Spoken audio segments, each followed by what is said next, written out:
قل هل يستوي الذين يعلمون والذين لا يعلمون إنما يتذكر أولو الألباب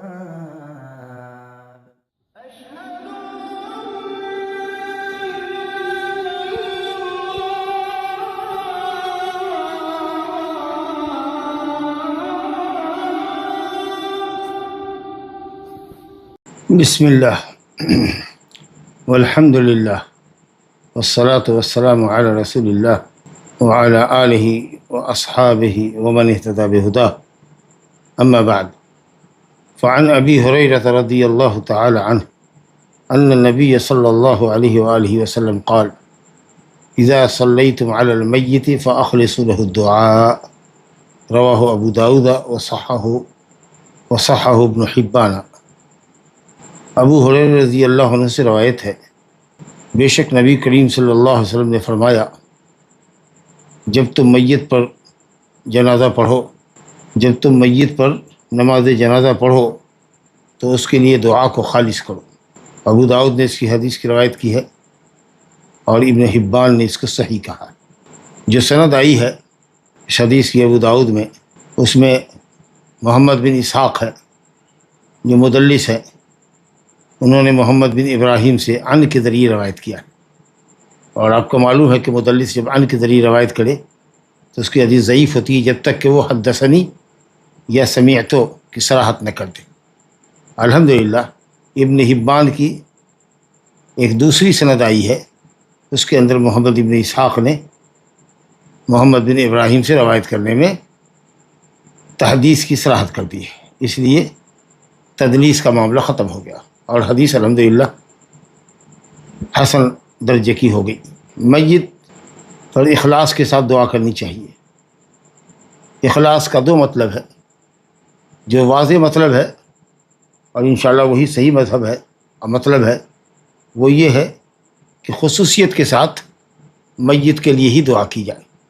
جنازے کی دعا میں اپنے آپ کو یا اپنے کسی اور زندہ مردے کو دعا میں شامل نہ کی جائے، خالص میت کے لیے ہی دعا کی جائے، علی وجہ الخصوصیت، اسپیشلی میت کے لیے دعا کی جائے، کیونکہ آپ میت کے لیے دعا کر رہے ہیں اور جنازہ اسی کا پڑھا جا رہا ہے، نیک ہے تو بھی اور برا ہے تو بھی آپ کی دعاؤں کا وہ محتاج ہے، بلکہ کہیں گنہگار اپنے مسلمان بھائیوں کی دعاؤں اور ان کی شفاعتوں کا زیادہ اس وقت محتاج ہے۔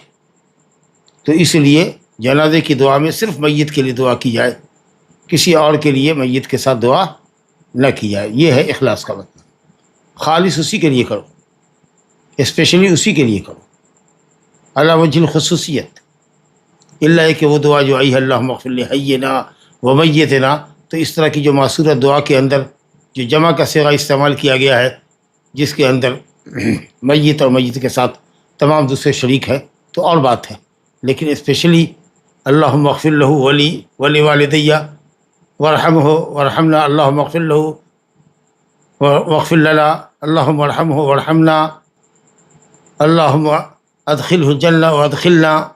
تو میت کے لیے دعا بھی کر رہے ہیں اور اپنے آپ کو شامل کر رہے ہیں، یا اپنے مردہ والدین کے حق میں دعا کر رہے ہیں جنازے کی دعا میں؟ بالکل نہیں۔ جس کا جنازہ پڑھ رہا ہے صرف اسی کو اپنی دعا میں شامل کیجیے، مفرد وہ اکیلا ہے یا جو لوگ اس کے ساتھ ہیں ان کے لیے دعا کیجیے۔ دو کا جنازہ پڑھ رہے ہیں تو اللہم اغفر لہما ورحمہما وعافہما واعف عنہما، اس طریقے سے۔ الا یہ کہ یہ دعا جمع کے ضمیر کے ساتھ آئی ہے، یہ مطلب ہے اخلاص، دعا کے اخلاص کا۔ اور دوسرا مطلب جو عام طریقے سے ہے کہ اخلاص للہیت کے ساتھ اور حضور قلب کے ساتھ دعا کی جائے، تو یہ تو عام دعا کی قبولیت کے لیے شرط ہے، کیونکہ جب تک آدمی دعا میں مخلص نہ ہو، صرف اللہ سے نہ مانگے، اس وقت تک دعا قبول نہیں۔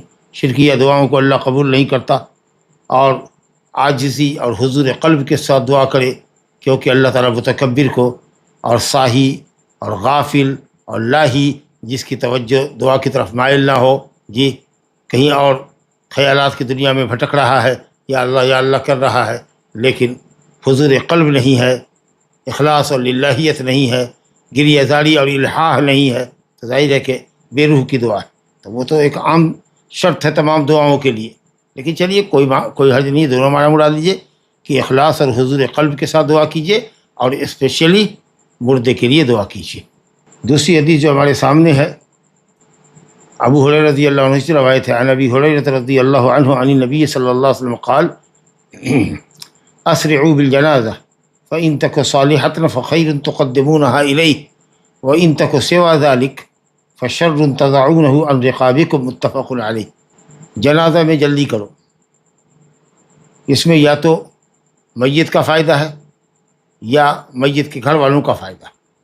جلدی کرنے میں، دیر کرنے میں میت کا بھی نقصان یا تمہارا اپنا نقصان، اس لیے تاخیر کرنے میں کوئی بھلائی نہیں. حدیث دیکھیے، ملاحظہ کیجیے، ابو ہریرہ رضی اللہ عنہ سے روایت ہے، وہ نبی صلی اللہ علیہ وسلم سے روایت کرتے ہیں. آپ صلی اللہ علیہ وسلم نے فرمایا اسرعوا بالجنازہ، جنازے میں جلدی کرو، جنازہ میں جلدی کرو. فإن تک صالحۃ، اگر وہ جنازہ نیک ہے یعنی نیک شخص کا ہے، میت نیک ہے، فخیر، ان شرطیہ ہے اور خیر اس کا جواب شرط ہے، اور فا جو ہے فخیر پر یہ رابطہ ہے جواب شرط کو شرط سے جوڑنے کے لیے. فخیر یا تو یہ مبتدا ہے تو اس کی خبر محذوف ہے، فلاح خیر، اگر میت نیک ہے تو اس کے لیے بہتر ہے کہ تقدمونہا الیہ، اس میت کو، اس جنازہ کو اس کے خیر سے یعنی جنت کی نعمت سے، قبر میں جو جنت کی نعمت اس نیک شخص کو ملنے والی ہے اس سے جلدی اس کو قریب کر دو، اس سے میت کا فائدہ ہوا. فإن تک صالحۃ، اگر وہ جنازہ مراد میت نیک ہے، فلاح خیر، تو اس کے لیے بہتر ہے. اور یہ جملہ تقدمونہا الیہ یہ اس خیر کی صفت ہے، اس کے لیے بھلائی ہے جس کی طرف تم اس کو جلدی بھیجو. یا کہہ لیجئے کہ یہ خبر ہے، خیر مبتدا محذوف ہے، فذالک خیر، تو یہ بات اس کے لیے اچھی ہے کہ وہ نیک ہے اور اس خیر کی طرف اس کو تم بڑھاؤ جلدی. تو اس میت کا فائدہ ہوا کہ اگر نیک ہے تو کیوں گھر میں روک کے رکھے ہوئے ہو، گھر میں پڑے رہنے سے بہتر ہے نا کہ اس کو اس کی جنت میں داخل کر دو، اس کے قبر میں داخل کر دو جو انشاءاللہ روضۃ من ریاض الجنہ ہونے والی ہے. یا جنازہ صالح نہیں ہوگا، غیر صالح ہوگا، وَإِن تَكُ سِوَى ذَلِكَ، غیر صالحہ نہیں کہا یا طالحہ نہیں کہا یا کچھ اور لفظ نہیں کہا، لفظ کو بدل کر کے کہا فَإِن تَكُ سِوَى ذَلِكَ، یعنی خیر کے سوا ہو. کیونکہ اگر کہتے ہیں کہ برا ہو یا جہنمی ہو تو یہ لفظ ذرا سا زبان پر چڑھنے میں یا زبان پر لانے میں اور کان کی سماعت کو مشکل لگتا ہے، لفظ میں مطلب سویٹ لفظ نہیں ہے، اچھا لفظ نہیں ہے، تو اس لیے اس کو الگ کر دیا گیا. اس کی جگہ پر اشارے سے کام چلا لیا گیا کہ جنازہ اگر صالحہ ہے تب تو بہتر ہے اس کے لیے، بھلائی میں اس کو بھیجو، جلدی لے چلو اس کی بھلائی کی طرف. وَإِن تَكُ سِوَى ذَلِكَ، اور صالح کے سوا ہے اگر، یعنی مطلب غیر صالح ہے، لیکن غیر صالح لفظ کو ظاہر نہ کر کے اشارے سے کام چلایا گیا لبشاعت اللفظ، تاکہ لفظ خراب استعمال نہ ہو. تو اگر وہ صالح کے علاوہ ہے فشر، تو یعنی فلاح شر، تو اس کے لیے شر ہے، یا فذالک شر، تو وہ شر ہے. تو پھر شر کو کیوں اپنے گھر میں رکھے ہو یا اپنے کاندھے پر کیوں لے کے جا رہے ہو؟ تضعونہ عن رقابکم، کیوں دیر سے آہستہ آہستہ چل رہے ہو؟ جلدی پہنچو اس کی منزل پر، اس کی قبر میں جلدی اتارو. کیوں شر کو اپنی گردن پر اٹھائے ہوئے ہو؟ جلدی سے جلدی شر کو اپنی گردن سے اتارو. فشر تضعونہ عن رقابکم. اب یہ جو لفظ ہے کہ شر ہے اس کو اپنی گردن سے اتارو، اس کا مطلب یہ ہوا کہ جنازہ میں جلدی کرو کا مطلب یہ کہ جنازہ کو جس وقت لے کے چل رہے ہیں، میت کے گھر سے جس وقت اٹھایا قبرستان میں لے جانے کے لیے یا مصلی الجنازہ تک پہنچانے کے لیے، وہاں جنازے کی نماز پڑھی جائے گی، اس کے بعد اس کی قبر تک اتارنے کے لیے، تو اس درمیان میں جب آپ اس کو لے کر کے کندھوں پر چل رہے ہیں تو تیز چلیے، کیونکہ لفظ آ گیا تضعونہ عن رقابکم. لیکن غور کیجئے، تجہیز و تکفین میں بھی جلدی کرنے سے اس حدیث سے علماء نے دلیل استدلال کیا ہے، کیونکہ گھر سے لے کر کے قبرستان تک کی جو دوری ہے، آہستہ چلنے اور تیز چلنے کے درمیان جو فرق پڑے گا 5 7 10 منٹ کا پڑے گا، اس سے زیادہ تو نہیں پڑے گا. ایک آدمی عام رفتار سے چل رہا ہے اور ایک آدمی معتاد رفتار سے تھوڑا سا تیز چلے گا، اسپیڈلی چلے گا، تو ممکن ہے کہ 10 منٹ پہلے پہنچے قبرستان تک، اگر دور بھی ہے تو 10 15 منٹ کا فرق پڑے گا. اس 10 15 منٹ کی تاخیر کو ایک تقریبی ٹائم ہم دے رہے ہیں آپ کے سمجھنے کے لیے بس.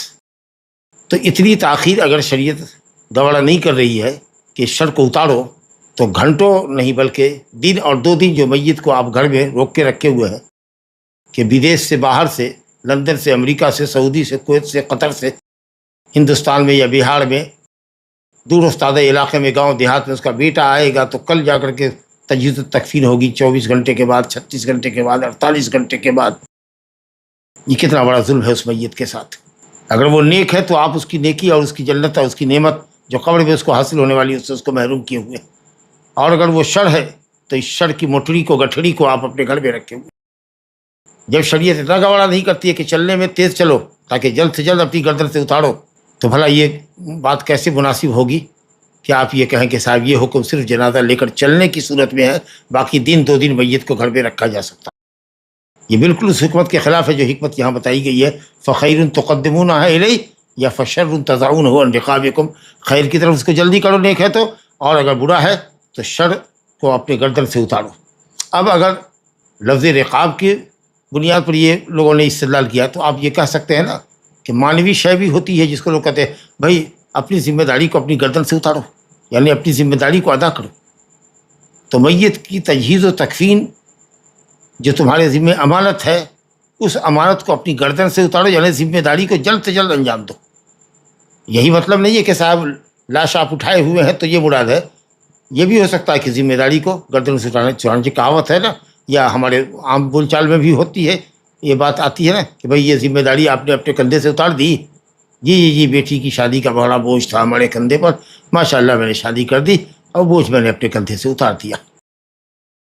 یہ حالانکہ کوئی ایسا بوجھ نہیں تھا جو مرئی ہو، دیکھا جانے والا ہو کہ وہ 1 2 من یا کنٹل بھر لادے ہوا ہے اپنی گردن پر۔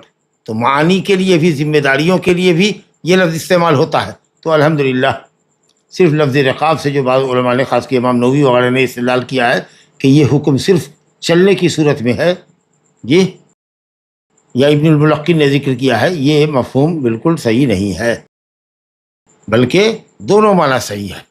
تجہیز و تکفین میں بھی جلدی کرو تاکہ جلد اس کی قبر میں اس کو اتار سکو، اس کی جنت میں اس کو پہنچا دو، یا شر کو اپنے گھر سے نکالو، اس امانت کو جلدی ادا کرو، اور جب لے کر چل رہے ہو تو بھی عام رفتار جو معتاد رفتار ہے اس سے ذرا تیز چلو، مگر اس قدر بھی تیز نہ بھاگو کہ جس سے میت کو تکلیف ہو، یا میت کے اچھل کر گر جانے کا، یہ اس کھاٹ پر جس پر لے کر جا رہے ہو، اس تابوت پر، اس سے وہ اچھل جائے، گر جائے، جی، یا چلنے والے جو تیز چل رہے ہیں تو کوئی بہت تیز چل رہا ہے جوان آدمی ہے، لیکن کندھا دینے والے جو کچھ کمزور لوگ ہیں تو وہ یا آگے جو مضبوط لوگ ہیں جو بھاگ رہے ہیں ان کا ساتھ نہیں دے رہے ہیں، جی، تیز بہت بھاگ نہیں پا رہے ہیں، دوڑ نہیں پا رہے ہیں، جی۔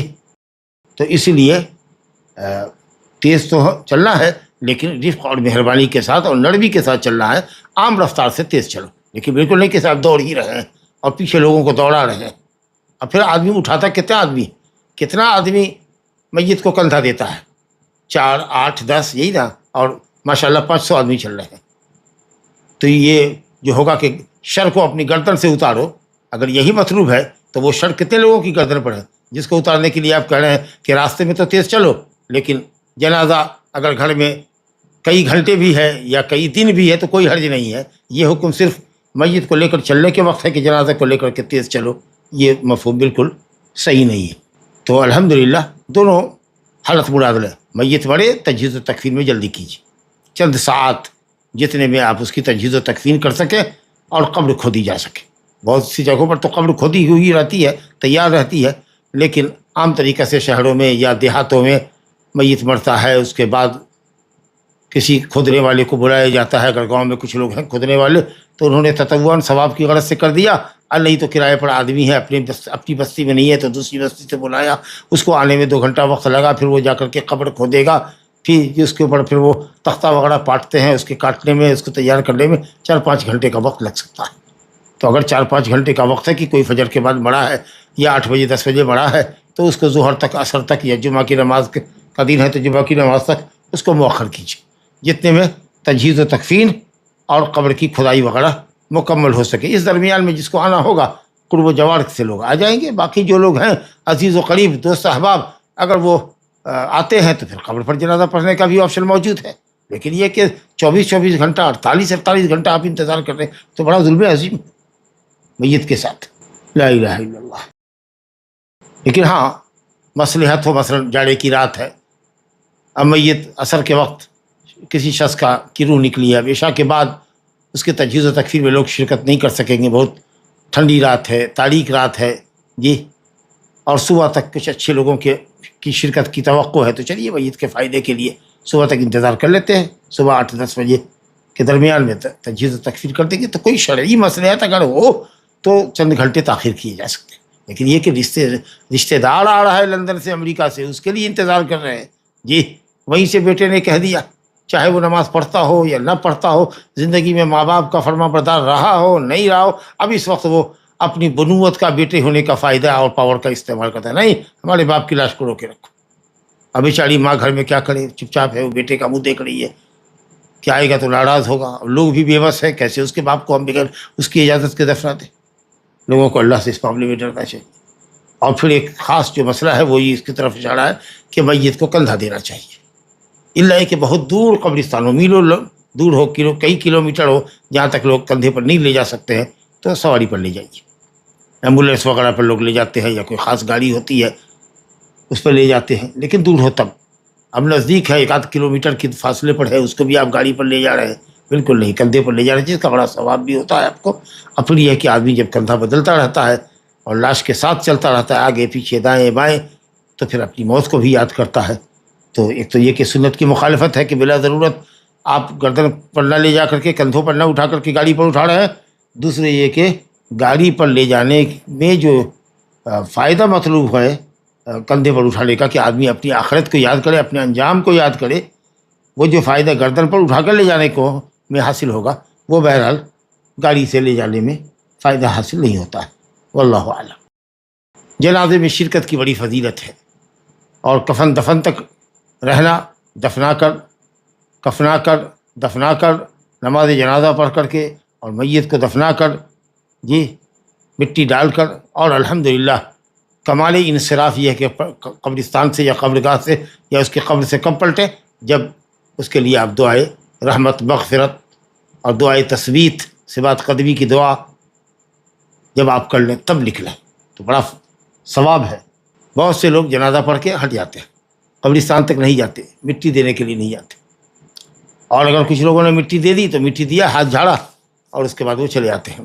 5-7-10 منٹ تک قبر تیار ہونے تک بھی رکنا گوارا نہیں کرتے. صرف اس کے چند رشتہ دار اور 2-4-10 خاص اس کے جو دوست اور قریبی ہیں، یا جن کو مسئلے سے واقفیت ہے اور جو اس اہمیت کو سمجھ رہے ہیں کہ اس وقت دفنانے کے بعد جو ہم دعا کریں گے میت کے لیے تثبیت کی اور اس کی رحمت و مغفرت کی، شاید یہ میت اس وقت جتنی دعا کا ہماری دعاؤں کا محتاج ہے اتنا وہ زندگی میں کبھی محتاج نہیں رہا ہوگا. دفن کرنے سے پہلے جتنا وہ محتاج نہیں تھا اس سے زیادہ اس وقت محتاج ہے کہ ابھی ہم یہاں سے ہٹیں گے، اتنی دور بھی نہیں جائیں گے جہاں تک قدموں کی چاپ سنائی دیتی ہو، اتنی دور بھی ہم نہیں نکلیں گے اور منکر نکیر قبر میں والد ہو جائیں گے اور سوال جواب شروع ہو جائے گا، جس کو فتنۃ القبر کہا گیا. تو اس وقت اس کی ثبات قدمی کے لیے دعا کرنا یہ بہت زیادہ مناسب ہے اور اخوت اسلامی کا تقاضا ہے. اس لیے لوگوں کو چاہیے کہ دفن میں بھی شریک ہوں اور دعائیں ثبات قدمی کر کے وہ تب واپس ہوا کریں. دیکھیے حدیث پڑھتے ہیں، تقریباً باتیں تو ہو ہی گئی.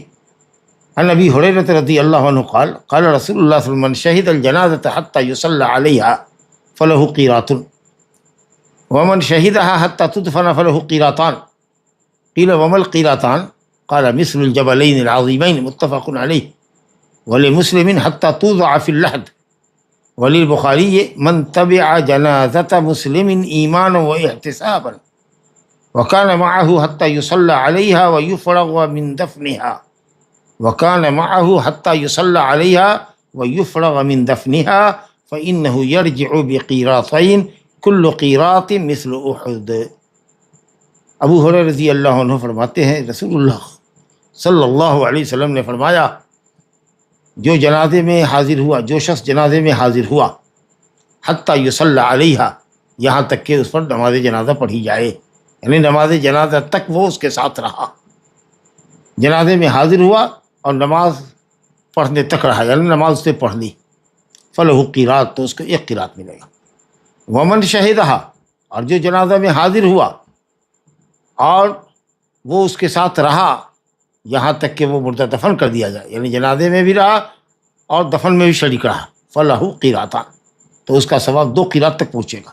ایسا نہیں کہ نماز میں رہا تو 1 قیرات اور دفن میں رہا تو 2 قیرات، 2 اور 1 3 نہیں، نماز جنازہ تک رہا تو 1 قیرات، اور اس کے بعد اس کی حاضری اس وقت تک رہی یہاں تک کہ دفن سے فارغ ہو لیا جائے تو اس کو 2 قیرات ملتا۔ قیل، کہا گیا نبی صلی اللہ علیہ وسلم سے کہ ومل قیراتان، قیراتان کیا ہے؟ تو فرمایا مثل الجبلین العظیمین، 2 بڑے پہاڑ کے مثل۔ قیرات ایک وزن مختصر وزن ہے، مختلف جگہوں پر مختلف وزن ہو سکتا ہے کم و بیش، لیکن اللہ رب العالمین اس مختصر سے اجر کو بڑھا کر پال پوس کر کے 2 بڑے پہاڑ کے مانند کر دے گا۔ اور بخاری کی ایک روایت میں ہے کہ ہر قیرات مثل احد پہاڑ کے ہوگا، جو مدینہ کا سب سے بڑا پہاڑ ہے، اونچا اور لمبا پہاڑ ہے۔ اور بعض روایت میں ہے کہ سب سے چھوٹا قیرات جو ہوگا وہ مثل احد ہوگا۔ اس کا مطلب یہ ہے کہ میت کے ساتھ جو جنازے میں حاضر ہوا یا من تبعہ، جس نے جو جنازے کے پیچھے لگا، جو جنازے کے ساتھ رہا، بعض روایت میں امین بیتہا مسلم کی روایت میں ہے کہ میت کی جنازے کے پیچھے لگ رہا اس کے گھر سے تو اس کو 1 قیرات۔ اب بعض روایت میں ہے کہ من صلی علی جنازۃ فلہ قیرات، جس نے جنازہ پڑھ لیا اس کے لیے 1 قیرات ہے۔ جہاں جنازہ ہونے والا ہے وہیں جا کے وہ پہلے سے بیٹھا ہوا ہے، یا وہیں آ کے مل گیا، اس کے گھر سے نہیں آیا، یا لوگ مسجد میں جنازہ لاتے ہیں تو مسجد کے نمازی لوگ جنازے میں شریک ہو جاتے ہیں تو ان کو بھی 1 قیرات ملے گا۔ لیکن بلا شبہ جو اس کے گھر سے، میت کے گھر سے تشییع الجنازہ کر رہا ہے، جنازے کے ساتھ چل رہا ہے، جنازے کے پیچھے چل رہا ہے، یقیناً اس کا قیرات اس آدمی کی قیرات سے بڑا ہوگا جو مسجد میں یا صرف جنازے کے اندر یا مصلی الجنازے پر آ کر نماز میں شامل ہو گیا ہے۔ چلیے، تو اس طریقے سے حدیثوں کے درمیان توجیہ ساری ہو جاتی۔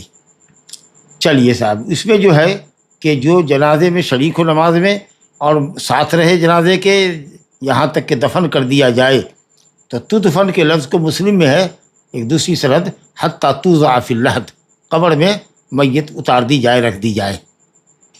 تو ہو سکتا ہے کہ کوئی یہ کہے صاحب چلو اتار دیا ہے، رکھ دیا ہے اور چلے جاتے ہیں تو 2 قیرات ملے گا، یہ اس میں ابہام ہے۔ ابھی دیکھیے واضح ہے، اب اس سے زیادہ واضح روایت بخاری کے یہ الفاظ لے کر کے حافظ ابن حجر آئے ہیں، من تبع جنازۃ مسلمین، جس نے کسی جنازے مسلمان کے جنازے کی پیروی کی یا اس کے پیچھے لگا، ایمانا و احتسابا، اللہ پر ایمان رکھتے ہوئے، اس کے وعدے پر یقین رکھتے ہوئے کہ جنازے میں شریک ہونے، کفن دفن میں شریک ہونے کا جو عظیم ثواب ہے، اس وعدے پر جو اللہ اور اس کے رسول نے وعدہ کیا، وعدہ سچا ہے، وعدے کی تصدیق کرتے ہوئے، واحتسابا، اور ثواب طلبی کی امید میں، ثواب طلب کرنے کے لیے جنازے میں گیا ہے۔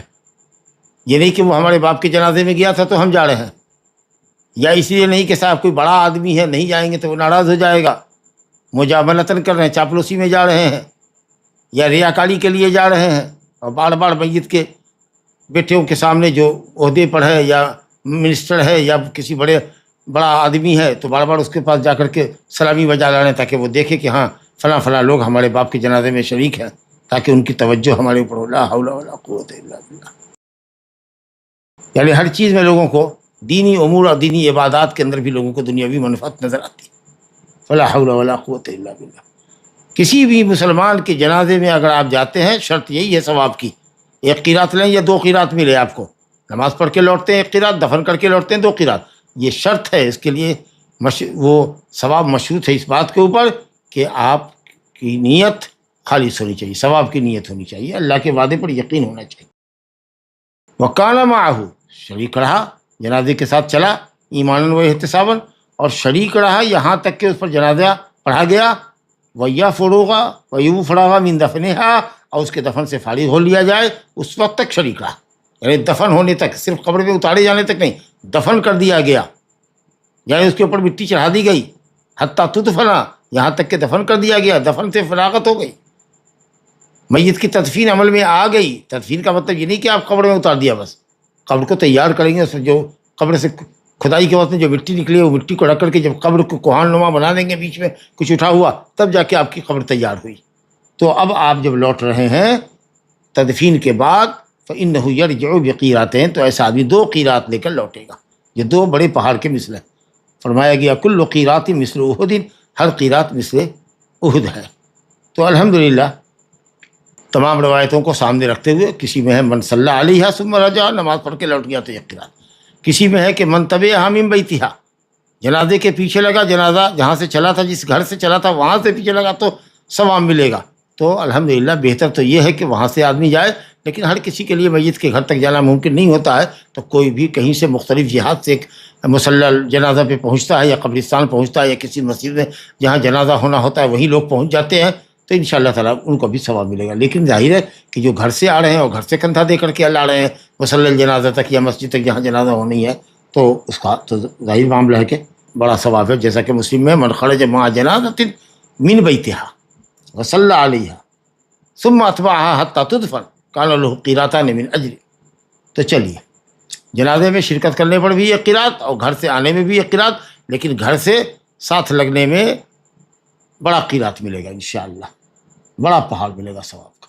اور دفن سے فارغ ہونے کی صورت میں پہلے بھی کہا میں نے کہ دفن سے فارغ ہونے کی صورت یہ ہے کہ جب مٹی دے ہی چکے ہیں تو آپ 5 منٹ ٹھہر جائیے، 10 منٹ ٹھہر جائیے، بیٹھ جائیے، اگر کھڑے نہیں ہو سکتے تو بیٹھ جائیے، یہاں تک کہ دعا کر دیجیے اس کے لیے، اس کی بخشش اور مغفرت کے لیے دعا کر دیجیے۔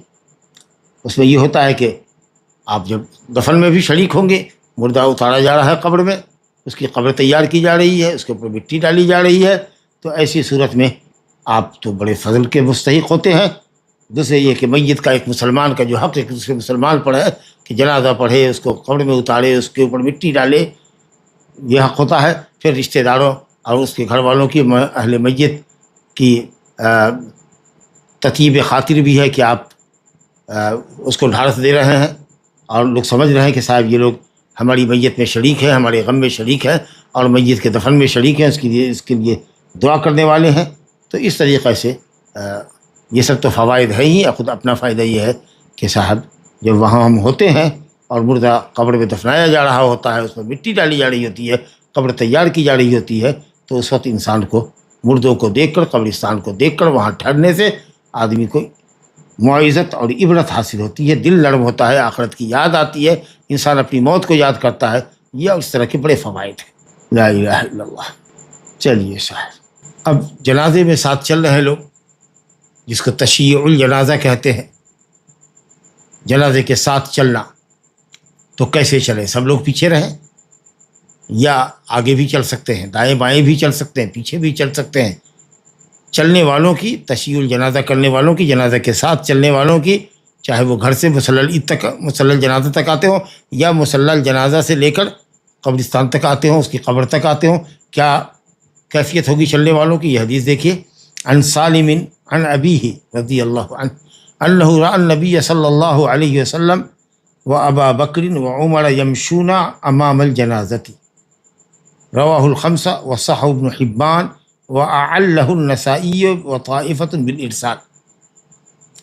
کہتے ہیں سالم ابن عبداللہ ابن عمر بن الخطاب، عمر بن خطاب رضی اللہ عنہ کے پوتے اور مشہور صحابی عبداللہ بن عمر کے بیٹے سالم، مفتی مدینہ، مشہور فقہاء میں سے، مدینہ کے مشہور فقہاء میں سے ایک، اور اپنے وقت کے مفتی، حضرت عثمان غنی کی خلافت میں پیدائش ہوئی اور سن 106 ہجری کے آخر میں ان کا انتقال ہوا۔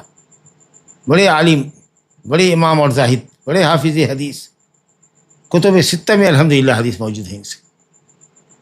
وہ اپنے باپ عبداللہ بن عمر صحابی سے روایت کرتے ہیں۔ خوبی یہ ہے کہ حضرت عبداللہ بن عمر کے بیٹوں میں سے سب سے زیادہ باپ کی طبیعت، مزاج، ان کی سیرت، ان کی صفت، ان کی عادات، ان کے اطوار سے مطابقت سالم رحمہ اللہ کو بہت زیادہ تھی۔ سب بیٹوں میں باپ کے مشابہ حضرت سالم تھے، جیسے کہ عمر بن خطاب رضی اللہ عنہ کے بیٹوں میں سب سے زیادہ عمر بن خطاب کی صفات پر عبداللہ اترتے تھے، تو ان کے والد اپنے والد کے مشابہ اور حضرت سالم اپنے والد حضرت عبداللہ بن عمر کے مشابہ۔ بہرحال سالم اپنے والد عبداللہ بن عمر صحابی رضی اللہ عنہ سے روایت کرتے ہیں کہ ان کے والد نے دیکھا نبی صلی اللہ علیہ وسلم کو اور ابو بکر کو اور عمر کو رضی اللہ عنہم اجمعین کہ جنازہ کے آگے چل رہے ہیں. تو معلوم ہوا کہ چلنے والے حضرات جنازہ کے آگے بھی چل سکتے ہیں بھی، کیونکہ من تبع جنازتن ہے، لفظ بظاہر تبع کہتا ہے کہ پیچھے لگنا چاہیے جنازے کے، تو اس سے معلوم ہوا کہ آگے بھی چل سکتے ہیں. کچھ لوگوں نے کہا کہ بالکل آگے ہی چلنا چاہیے، جیسے کہ ابو بکر، عمر اور ان سے پہلے نبی صلی اللہ علیہ وسلم چلا کرتے تھے، اور ظاہر ہے کہ افضل عمل یہی ہے. اور کچھ لوگوں نے کہا من تبع جنازتن، لفظ تبع کہہ رہا ہے کہ پیچھے چلنا چاہیے. اور تیسرا قول اس میں یہ ہے کہ پیدل چلنے والے ہوں تو وہ آگے بھی چل سکتے ہیں، پیچھے بھی چل سکتے ہیں، دائیں بھی بائیں بھی، تاکہ معاملہ لوگوں پر کشادہ رہے. ایک دم تنگی کا شکار مت کر دیجیے، بھائی سب آگے چلو لاش پیچھے رہے گی، یا سب پیچھے رہو تیزی کے ساتھ نکلنا ہے. تو جس کو جیسے سہولت ہو رہی ہے، دائیں سے بائیں سے آگے سے پیچھے سے جا رہا ہے، تو پیدل چلنے والے کے لیے وسعت ہے معاملے کے اندر، کشادگی کر دیجیے کہ وہ آگے چلے، پیچھے چلے، دائیں چلے، بائیں چلے، البتہ سوار پیچھے چلے. اور اس سلسلے میں بالکل واضح روایت ہے، الراکب یسیر خلف الجنازہ، سوار ہے موٹر سائیکل پر ہو کہ سائیکل پر ہو کہ چار چکے پر ہو یا جانور کے اوپر ہو، گھوڑے پر ہو، گدھے پر ہو، یہ سب سوار اگر جنازہ آگے آگے جا رہا ہے تو ان کو پیچھے ہونا ہے، ان کو پیچھے سے چلنا ہے. وہ جنازے کے آگے نہیں جا سکتے، الا ہے کہ بہت پہلے نکل گئے ہیں، پہلے سے قبرستان میں یا مصلی جنازہ پر پہنچ گئے ہیں تو اور بات ہے، یا دوسرے راستے سے وہ آ رہے ہیں تو. لیکن جنازہ آگے آگے جا رہا ہے، اس کے آگے نکلنے کی کوشش کریں، ہارن بجا بجا کر کے سائڈ لیں تاکہ آگے ہم چلیں، یہ جائز نہیں. تو سوار پیچھے چلے گا، والماشی قدامہا و خلفہا و عن یمینہا و عن شمالہا، دائیں بائیں آگے پیچھے سب سے آگے. سنن کی روایت ہے. تو سالم اپنے والد عبداللہ سے روایت کرتے ہیں کہ انہوں نے نبی صلی اللہ علیہ وسلم کو اور ابو بکر عمر رضی اللہ عنہ کو دیکھا کہ یہ لوگ جنازے کے آگے چلا کرتے تھے. خمسہ نے روایت کیا، سنن اربعہ اور امام احمد، یہ خمسہ. ابن حبان نے صحیح کہا، لیکن نسائی نے اور علماء کی ایک جماعت نے اس حدیث پر ارسال کا حکم لگایا ہے، مرسل ہے. یعنی زہری نے عبداللہ بن عمر سے نقل کیا ہے، سالم کو حذف کر دیا گیا، سمجھا کہ نہیں. تو اس طریقے سے یہ حدیث مرسل بھی ہے اور یہ حدیث ماشاءاللہ متصل بھی ہے کہ زہری نے سالم سے اور سالم نے اپنے والد سے روایت کیا ہے. تو اس طریقے سے انشاءاللہ تعالی زیادت الثقۃ مقبولۃ کے تحت یہ حدیث مرسل بھی آئی ہے، یعنی زہری نے ڈائریکٹ عبداللہ بن عمر سے نقل کیا ہے، جبکہ زہری کا عبداللہ بن عمر سے کی روایت صحیح نہیں ہے، متصل نہیں ہے. اور اگر زہری سالم سے آ رہے ہیں، جیسا کہ ہم دیکھ رہے ہیں کہ ابن جریج نے، زیاد بن سعد نے، سفیان ابن عیینہ اور کئی دوسرے بڑے محدثین نے زہری سے، اور زہری نے سالم سے، اور سالم نے اپنے والد سے متصل روایت نقل کیا. بہرحال حدیث کو متصل بھی ہے. لہذا حنفیہ کے نزدیک جو مسئلہ ہے کہ صرف جنازے کے پیچھے چلیں گے، یہ قول حنفیہ کا مرجوح قول ہے، اور استدلال وہی ہے من تبع جنازتن سے، کہ تبع کہتے ہیں پیچھے رکھنے کا. لیکن جو تفصیل والا قول ہے، اور کچھ لوگ تو بالکل آگے چلنے ہی کے قائل ہے یہ کہ معاشی جو ہے جنازے کے آگے آگے رہے گا. یہ بات صحابہ جیسے ابو بکر، عمر، عثمان ابن عمر، ابو ہریرہ، مالک، شافعی، احمد، جمہور کا قول ہے کہ پیدل چلنے والے آگے رہیں. حنفیہ اپنے اصحاب کے ساتھ کہتے ہیں، امام ابو حنیفہ اور ان کے اصحاب کہتے ہیں پیچھے چلیں. لیکن تیسرا جو قول ہے جو تفصیل کا ہے کہ معاشی کو چلنے والے، پیدل چلنے والے کو اختیار ہے کہ وہ جنازے کے آگے چلے، پیچھے چلے، دائیں چلے، بائیں چلے، البتہ سوار پیچھے چلے گا. یہ قول انشاءاللہ تعالی زیادہ صحیح ہے. اور حضرت انس رضی اللہ عنہ کا یہ قول ہے جس کو امام بخاری نے سند حذف کر کے ذکر کیا ہے کہ انہوں نے کہا، حضرت انس نے، کہ تم لوگ انتم مشیعون، جنازے کی تشییع کرنے والے ہو، جنازے کے ساتھ چلنے والے ہو، پیدل چلنے والے ہو، تو تم آگے چلو، پیچھے چلو، دائیں چلو، بائیں چلو. متصل سند سے امام ابن منذر نے نقل کیا اس کا، اور یہ قول انشاءاللہ زیادہ اچھا ہے. اور اس کی حدیث مغیرہ کی روایت میں نے سنایا آپ کو کہ مغیرہ کی روایت جو سنن میں ہے، رسول اللہ نے فرمایا الراکب یسیر خلف الجنازہ، سوار جنازے کے پیچھے چلے، والماشی یمشی خلفہا و امامہا، پیچھے چلے پیدل چلنے والا، آگے چلے، عن یمینہا و عن یسارہا، قریبا منہا، قریب ہو کر چلے.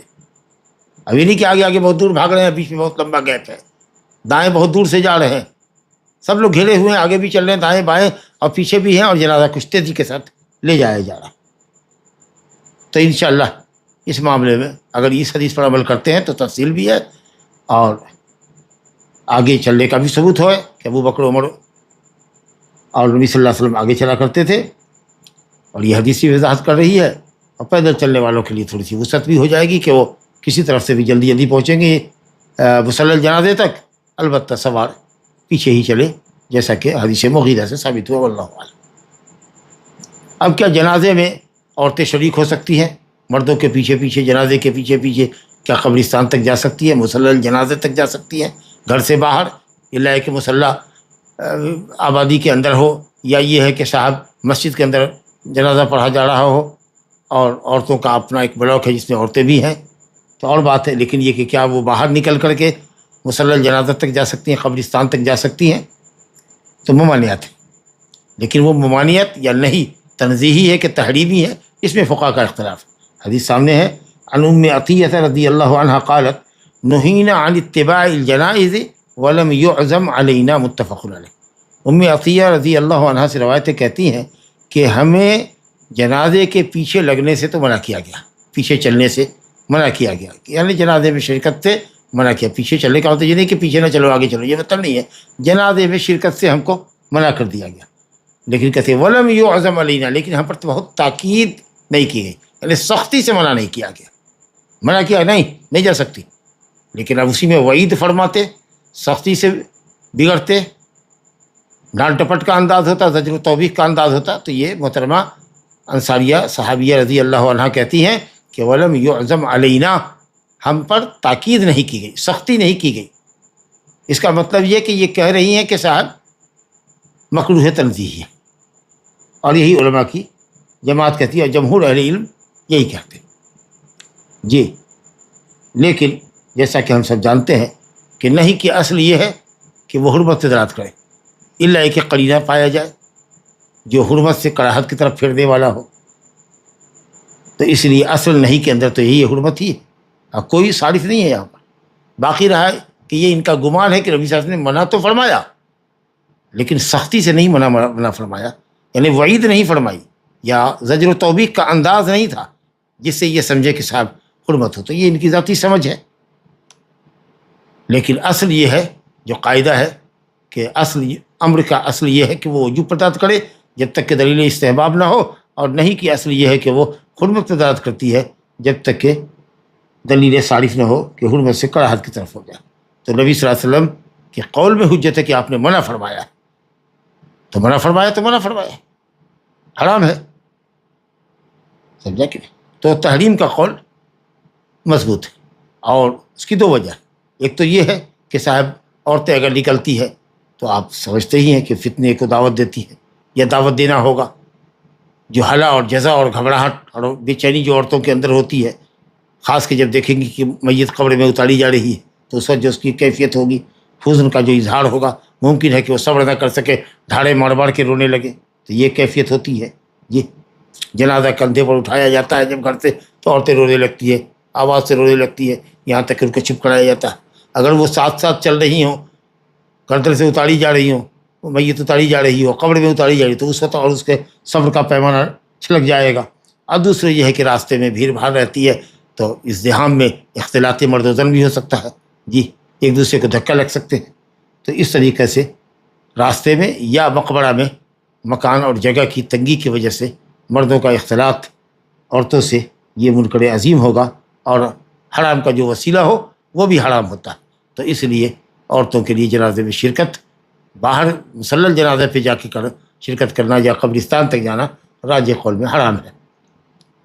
مسجد میں اگر جنازہ ہو تو اس میں وہ شریک ہو سکتی ہے, یا اگر کہا جائے کہ گھر میں لے آیا جائے, آنگن میں لے آ دیجیے جی, کسی آنگن میں رکھ دیا جائے, عورتیں وہاں نماز پڑھ لیں گی جنازے کی, تو ایسا بھی چلے گا. پھر آپ لے جائیے مردوں کے ساتھ, لیکن مردوں کے پیچھے پیچھے وہ چلیں اور قبرستان تک جائیں اور جنازے میں اور تدفین وغیرہ میں شریک رہیں. عدل ہے یہ چیز. چلیے صاحب, جنازہ لے جایا جا رہا ہے.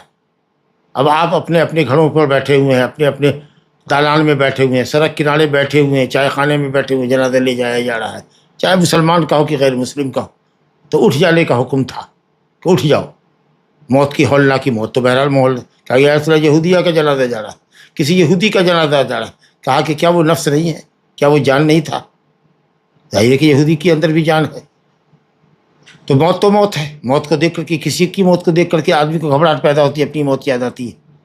چلو صاحب, یا ہو سکتا ہے کہ صاحب اٹھ جاؤ تاکہ مشرک کا جنازہ ہے, یہودی کا جنازہ ہے, ہمارے سر کے اوپر سے نہ گزرے اس کے توہین کے لیے, یا جو اس کے ساتھ جو عذاب کے فرشتے جا رہے ہیں ان کے احترام میں. تو یہ سب یا اس میں کی کوئی بھی علت اور حکمت رہی ہو, بہرحال نبی صلی اللہ علیہ وسلم نے شروع میں فرمایا قوموا, بعد میں آپ صلی اللہ علیہ وسلم بیٹھنے لگے.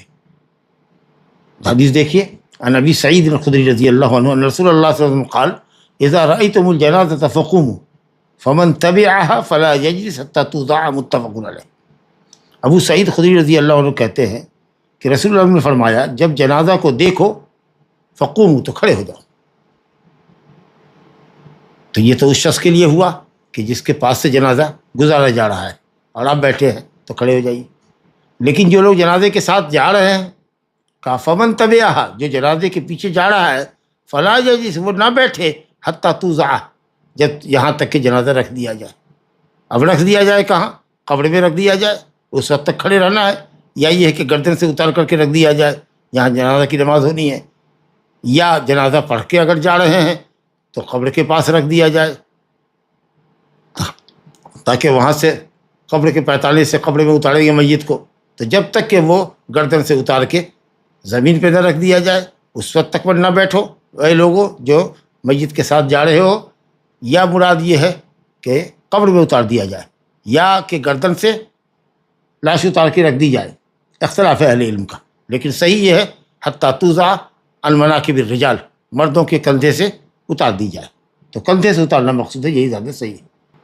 یہ قول ہے کہ صاحب جب جنازہ دیکھو تو اٹھ کھڑے ہو, اور جو لوگ پیچھے پیچھے چل رہے ہیں وہ تو نہ بیٹھے جب تک کہ کندھے سے وہ لاش اتار کر کے, جنازہ اتار کر کے زمین پہ نہ رکھ دیا جائے.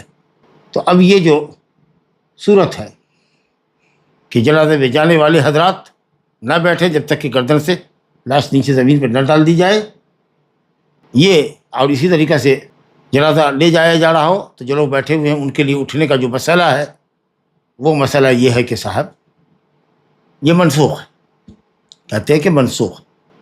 امام مالک اور امام شافعی رحمۃ اللہ علیہ کہتے ہیں کہ جو لوگ اپنی اپنی جگہوں پہ بیٹھے ہیں اور جنازہ وہاں سے گزارا جا رہا ہے, تو آپ نے جو فرمایا کہ اذا رأیتم الجنازہ فقوموا, یہ حکم بھی منسوخ ہے. اور جو ساتھ ساتھ چل رہا ہے اس کے لیے کہا جا رہا ہے کہ جب تک کندھے سے اتار کر کے نہ رکھ دیا جائے تو وہ نہ بیٹھے. تو کندھے پر اگر ہے بھی جنازہ اور ہم اس کے ساتھ جا رہے تھے, آگے آگے جا رہے تھے, اور ہم پہلے مقام پر پہنچ گئے تو ہم بیٹھ سکتے ہیں. اس کے بعد 1 منٹ 2 منٹ کے بعد جنازہ اتارا جائے گا. اور جو لوگ پہلے سے وہاں بیٹھے ہوئے ہیں تو وہ بیٹھے ہوئے ہیں, ان کو یہ نہیں ہے کہ صاحب جنازہ دیکھا تو اٹھ کھڑے ہو.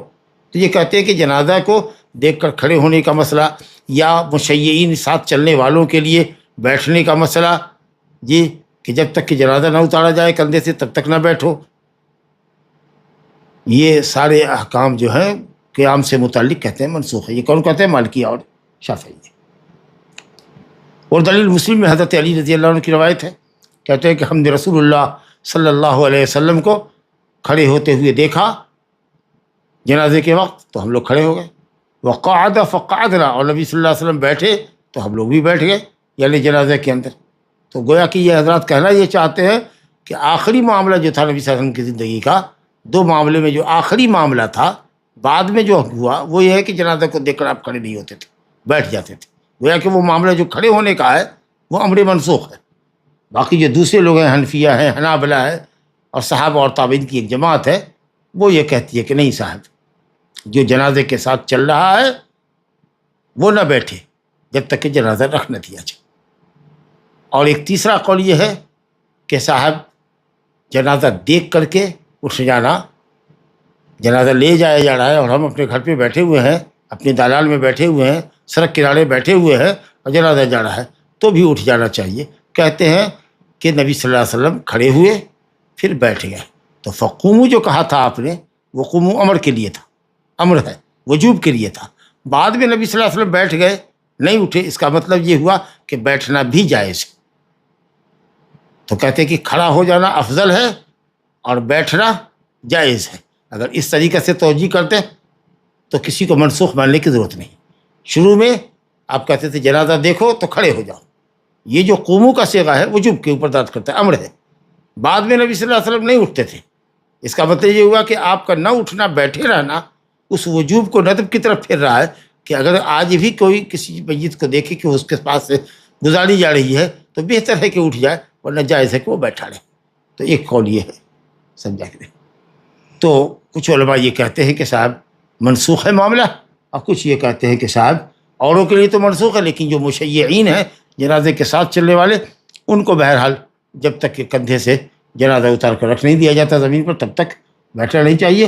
اور ایک تیسرا قول یہ ہے کہ صاحب جنازے کے ساتھ چلنے والے ہوں یا جنازہ ان سے گزرنے والا ان کے پاس سے گزر رہا ہو، یہ دونوں ہی حالت میں ان کے لیے بیٹھنا جائز تو ہے، لیکن کھڑا رہنا یا کھڑا ہو جانا جب تک کہ جنازہ آگے گزر نہ جائے یا آپ وہاں سے ٹل نہ جائیں یہ مستحب ہے. یہ جمہور کا قول ہے. بہرحال اگر جمع کا امکان ہو تو اہل علم کہتے ہیں کہ نص کی طرف نہیں جانا چاہیے.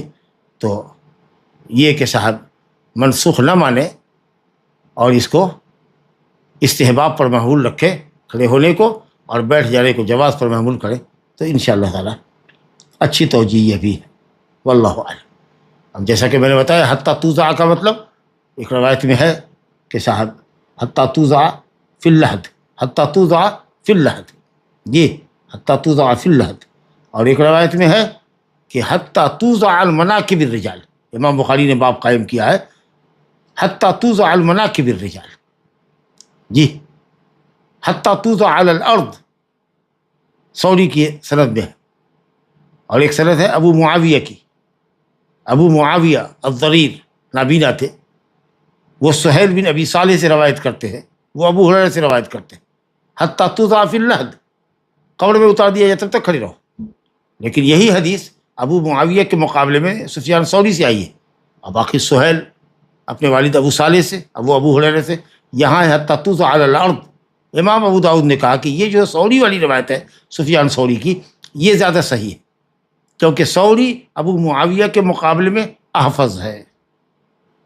اور امام بخاری نے بھی باب جو قائم کیا اس میں اشارہ کیا ہے کہ مقصد توضعوں کا یہ ہے کہ المناکب الرجال، مردوں کے کندھے سے اتار کے رکھا جائے. اس کا مطلب یہ ہوا کہ میت کو کندھا دینا یہ بھی کام عورتوں کا نہیں ہے. تو بہرحال جنازے کے اندر آپ شریک ہوں تو آپ بیٹھ سکتے ہیں جیسے کندھے سے اتار کر رکھا جائے. مسئلے میں اختلاف ہے، دو فقہاء ادھر ہیں، مالک اور شافعی جو منسوخیت کے قائل ہے قیام کے، اور حنفیہ حنابلہ کہتے ہیں کہ کھڑا ہونا یا گردن سے اتارے جانے تک نہ بیٹھنا یہ مستحب ہے. اور اگر کوئی بیٹھ جاتا ہے یا بیٹھا ہی رہتا ہے اور جنازہ اس کے پاس سے گزر گیا تو جائز ہے، گناہ کا کام نہیں. واللہ تعالی اعلم. اب جنازے کو کس طریقے سے داخل کرے، کس طرف سے داخل کرے؟ عام طریقہ سے حنفیہ کے نزدیک ہوتا ہے کہ قبلے کی طرف سے داخل کرتے ہیں، جی قبر کے قبلے کی طرف سے داخل کرتے ہیں.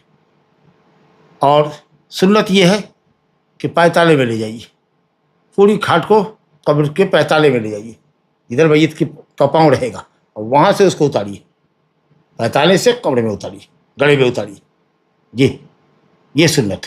اور جب آپ اتار رہے ہوں اور جب زمین سے قریب کر دیا تو پھر اس وقت دعا ہے بسم اللہ وعلی ملت رسول اللہ، بسم اللہ وعلی سنت رسول اللہ، جو بھی ہو کوئی دو ایک لفظ استعمال کیجیے. ملت رسول اللہ، سنت رسول اللہ، شریعت رسول اللہ ایک ہی بات ہے.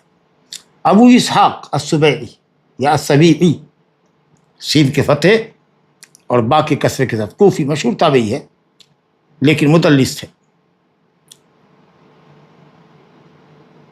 وہ کہتے ہیں کہ عبداللہ بن یزید، اب ان کے بارے میں اختلاف ہے کہ یہ صحابی ہے کہ غیر صحابی ہیں، لیکن بہرحال ابو حاتم نے کہا کہ صغیر تھے نبی صلی اللہ علیہ وسلم کی زندگی میں.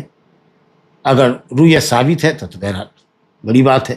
دار قطنی نے بھی کہا ہے کہ عبداللہ اور ان کے والد یزید الختمی دونوں صحابی ہیں ماشاء اللہ.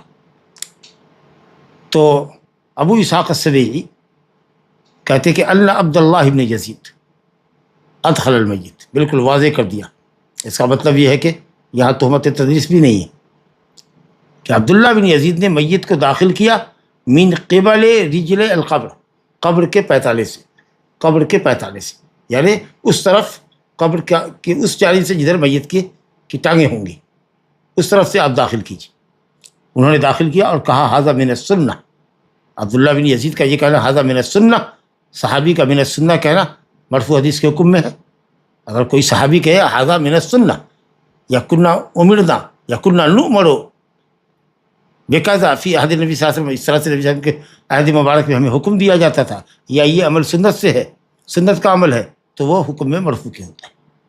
بہرحال پاؤں کی طرف سے داخل کرنا بہتر ہے، افضل ہے۔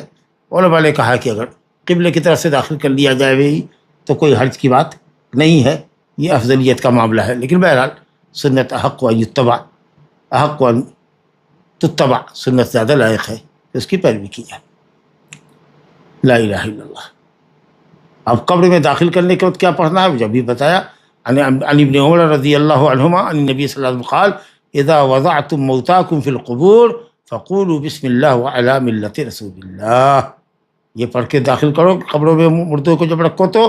امام احمد نے اس حدیث کو نکالا، ابو داؤد نے، نسائی نے، ابن حبان نے صحیح کہا، اور دار قطنی نے کہا کہ حدیث موقوف ہے۔ تو معلوم ہوا کہ حدیث موقوف بھی ہے اور حدیث متصل بھی ہے۔ ابن عمر نے نبی صلی اللہ علیہ وسلم سے روایت بھی کی ہے، یہ روایت بھی ہے اور موقوف بھی ہے، ابن عمر کا یہ قول بھی ہے، اور اگر قول بھی ہو تو یہ قول حکم میں مرفوع کے ہوگا کیونکہ دعا ہے، اور ظاہر ہے کہ دعا صحابی اپنی طرف سے وضع نہیں کر سکتا، اسی لیے یہ حدیث حکم میں مرفوع کے ہوگی۔ یہ تو علی سنت رسول اللہ یا علی ملت رسول اللہ، کیونکہ اس طرح کی بات یا یہ دعا اپنی رائے سے نہیں کہی جا سکتی۔ تو معلوم ہے کہ یہ دعا پڑھنا میت کو قبر میں اتارتے وقت مسنون ہے، مستحب ہے۔ بسم اللہ وعلی ملت رسول اللہ یا بسم اللہ وعلی سنت رسول اللہ، یعنی علی شریعت محمد وعلی طریقت محمد صلی اللہ علیہ وسلم۔ ملت اسی کو کہتے ہیں، شریعت کو جو اللہ تعالیٰ اپنے نبی یا اپنے انبیاء کے ذریعے امت کو عطا فرماتا ہے۔ ھذا وباللہ التوفیق وصلی اللہ علی نبینا محمد وعلی آلہ وصحبہ اجمعین۔ نماز جنازہ میں اگر ہم سے غلطی ہو جائے تو کیا کرے؟ مثلا 3 تکبیر کے بعد سلام پھیر دے۔ تو فوراً ہی پلٹ کر کے ایک تکبیر کہہ دے، اور اگر زیادہ تاخیر ہو گئی ہے تو پلٹا لے، دوبارہ جنازہ پڑھ لے۔ لیکن اگر ایک ہی تکبیر 3 تکبیر کہی تھی اور فوراً ہی کسی نے امام کو یاد دلا دیا کہ امام صاحب آپ نے 3 ہی تکبیر کہی، تو پھر سیدھے ہو جائے، اچھا صف بندی کر لیجیے، صف بندی کر لیجیے اور ایک تکبیر کہہ لیں۔ لیکن اگر لوگ منتشر ہو گئے ہیں اور کافی دیر ہو گئی، چمی گوئیاں ہو گئی، تو پھر جنازہ کو پلٹانا پڑے گا۔ میت کے رشتہ داروں سے نماز جنازہ کی اجازت لینا کیسا ہے؟ ظاہر ہے اجازت تو وہی دے گا، اجازت تو دینا ہوگا اسی کو کہ پڑھایا جائے۔ اب یہ ہے کہ صاحب میت کا رشتہ دار یا میت کے رشتہ دار امامت کے لیے کسی کو متعین کریں گے، یا قبیلے کا جو ذمہ دار ہے وہ امامت کرے گا، یا جو مسجد کا امام ہے جس کے پیچھے میت 5 وقت نماز پڑھتا تھا وہ اس کا زیادہ حقدار ہے کہ جس کے پیچھے میت فرض پڑھتا تھا، آج آپ جنازہ کے لیے اپنی طرف سے کسی کو متعین کر رہے ہیں۔ اگر میت نے کسی کو نماز جنازہ پڑھانے کی وصیت نہ کی ہو تو ایسی صورت میں فقہا کا اختلاف ہے۔ کچھ لوگ کہتے ہیں کہ میت کے وارثان زیادہ حق رکھتے ہیں کہ وہ پڑھائیں یا کسی کو متعین کریں، اور کچھ علماء کہتے ہیں کہ محلے کا امام جس کے پیچھے میت نماز پڑھتا تھا اور جس کے پیچھے لوگ نماز پڑھتے ہیں، فرض کی امامت جس کے پیچھے گواڑا کرتے ہیں، خوش دلی سے پڑھتے ہیں، وہی میت کی جنازہ پڑھانے کا حقدار ہے۔ باقی رہا کہ جنازہ ہو، اس کے لیے تو بہرحال ہم یا کوئی بھی ہوگا تو وہ اجازت ہی کا منتظر ہوگا۔ تدفین کے بعد ہی سوال جواب کا مرحلہ شروع ہوگا، اس کی کوئی دلیل ہے کیا؟ جی ہے نا، کہ اب میت ابھی اتنی دور گیا ہوتا ہے کہ صاحب اس کے جوتے کی چاپ سنتی ہے، چاپ سنی جاتی ہے، یا فرشتہ یا میت سنتا ہے، روح پلٹا دی جاتی ہے، حتی اتاہ الملکان، یہاں تک کہ فرشتے ادھمکتے ہیں قبر میں۔ اللہ کے میت تمہارے جوتے کی چاپ کو سنتا ہے، اس کا مطلب کہ ابھی تم کچھ قدم پر گئے ہو کہ اس کے اندر روح ڈال دی جاتی ہے کہ تمہارے قدموں کی چاپ وہ قبر کے اندر سنتا ہے، اور اسی وقت ملکان 2 فرشتے اتر جاتے ہیں جو قالوا لأحدهما منکر والآخر وللآخر النکیر، منکر نکیر کہتے ہیں۔ جی جنازے کا ڈولہ جسے کہتے ہیں، اس کو 4 طرف بھی کھانا دینا ضروری ہے کیا؟ نہیں ایسا کچھ نہیں ہے، کوئی کسی طرف سے بھی بیٹھے، ایسا نہیں ہے کہ داہنے سے اور پیچھے سے پکڑے اور پھر آگے جائیں اور آگے سے پکڑے تو پیچھے آئے، پیچھے سے پھر پیچھے آئے. تو یہ سب جو کیفیت ہے وہ سب لوگوں کی اپنی اختراعی کیفیت ہے. جس طرح سے بھی آپ چاہے کندھا بدل سکتے ہیں یا دوسرے کو موقع دے سکتے ہیں. اکثر ایسا دیکھا جاتا ہے کہ جنازے کے سارے حاضرین سے مٹی لی جاتی ہے اور پھر قبر میں ڈال دیا جاتا ہے. کیا سارے حاضرین سے مٹی لینا ضروری ہے؟ نہیں، ضروری کیا بھی نہیں ہے، ضروری کچھ بھی نہیں ہے. فرض کفایہ ہے جنازہ پڑھنا، اور تدفین اتنے لوگ اگر شریک ہو جائیں جس سے قبر میں میت کو اتار دیا جائے اور اس کی قبر تیار کر دی جائے، اتنے لوگ ضروری ہے. باقی اور لوگ اگر جاتے ہیں تو اپنا خسارہ کرتے ہیں. ایک قیرات کی محرومی ہوتی ہے، ایک پہاڑ کے برابر ثواب سے محروم ہو جاتے ہیں. نماز جنازہ پڑھانے سے پہلے کبھی دیکھا جاتا ہے کہ کچھ لوگ ایسا اناؤنسمنٹ کرتے ہیں کہ اگر میت نے کسی سے قرضہ لیا اور واپس نہیں لوٹایا تو اس کو معاف کر دے. تو اس طرح کا بیان دینا کیسا ہے؟ ایسی کوئی حدیث نہیں ہے، ایسی کوئی حدیث نہیں ہے، نہ اس کی ضرورت ہے. نبی صلی اللہ علیہ وسلم نے ایک شخص کا جنازہ پڑھنے سے آپ نے انکار کیا تھا، کیونکہ آپ کو معلوم تھا کہ یہ شخص قرض خواہ ہے، قرض لیتا ہے. تو اسی لیے آپ کو اندیشہ تھا کہ اس کے اوپر کہیں قرض تو نہیں ہے. یہاں تک کہ ابو قتادہ رضی اللہ عنہ نے غالباً اس قرض کو اپنے ذمے لے لیا تو آپ نے جنازہ پڑھایا. لیکن اگر کسی کے تعلق سے یہ نہیں معلوم ہے کہ وہ لوگوں کے قرض لیتا رہتا ہے اور بہت امکان ہے کہ لے کر کے وہ مر گیا ہوگا، ادا نہیں کیا ہوگا، تو ایسی صورت پہ آپ صلی اللہ علیہ وسلم نے یہ دریافت کیا. پھر اس کے بعد تو آپ نے عام اعلان کر دیا کہ بھائی جس کے اوپر بھی میت کا قرض ہو وہ آ کے بیت المال سے لے لے اور اس کے ترکے کو اس کے بال بچوں میں تقسیم کر دیا جائے. یعنی بیت المال قرض چکائے گا اور اس کا جو مال متروکہ ہے وہ اس کے بچوں میں تقسیم کر دیا جائے. تو یہ ایک اپنی نوعیت کا ایک واقعہ تھا. اب اس کی بنیاد پر امام کو کہنا کہ اعلان کر دیجئے یا کسی اور سے کہلوانا کہ صاحب آپ جنازے کے بعد مل لیجیے گا اور قرضہ ہے، یہ ہے جو ایک طریقہ کی بات ہے. یہ میرا خیال ہے کہ یہ سنت سے دور اور بدعت سے قریب تر بات ہے. یہ ایک شخص کے جنازے میں آپ نے ایسا کیا تھا کیونکہ آپ کو معلوم تھا کہ اس کے اوپر قرض ہے اور وہ قرض لیا کرتا تھا. تو اگر کسی کے متعلق یہ معلوم ہو کہ یہ آدمی قرض لیتا ہے اور کوئی بڑا آدمی ہے جو اس پر امامت کرتا ہے، تو اس طریقہ سے قرض لینے والے اور نہ دینے والوں کو جو وسعت کے باوجود بھی نہ دے، تو اس طریقہ سے اگر اس کی تحقیق تنبیہ کر دی جائے تو اور بات ہے. لیکن آج کل تو ایسا کوئی ہستی ہے نہیں کہ صاحب جس کے جنازہ نہ پڑھنے سے کوئی بڑا فرق پیدا ہو جائے. جیسے نبی صلی اللہ علیہ وسلم نے اگر کہا میں جنازہ نہیں پڑھتا ہوں تو آپ سوچ سکتے ہیں کہ جتنے قرض دار رہے ہوں گے وہ ہل گئے ہوں گے کہ صاحب جلدی ہم لوگوں کو اپنا قرضہ ادا کر دینا چاہیے. ایسا نہ ہو کہ کسی کا قرض لے کر کے ہم چلے جائیں. مگر اس ایک واقعہ کو بنیاد بنا لینا اور اس کے اعلان کا اہتمام کرنا شہر سے لے کر دیہات تک، یہ بہرحال صحیح عمل نہیں ہے. واللہ اعلم.